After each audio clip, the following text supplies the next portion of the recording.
Welcome to Kenton's videos. Enjoy the video. You start by verifying hardware and permissions so troubleshooting works. First, plug your headset into another device to confirm the mic is functional. If it fails there, replace or repair the headset. Once hardware is verified, press Win+G to open Xbox Game Bar and inspect the audio widget. Choose the correct input device and set its volume. Finally, open Windows Settings, Privacy, Microphone, and make sure microphone access and Xbox Game Bar permission are enabled.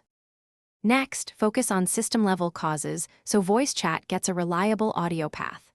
Update your audio and USB drivers through Device Manager or the headset maker's installer. Outdated drivers often block input.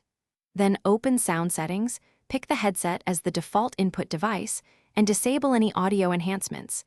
These can muffle or mute voice. Once done, restart the Windows Audio and Windows Audio Endpoint Builder services and record a test clip in the Recording Devices tab to confirm the mic is live.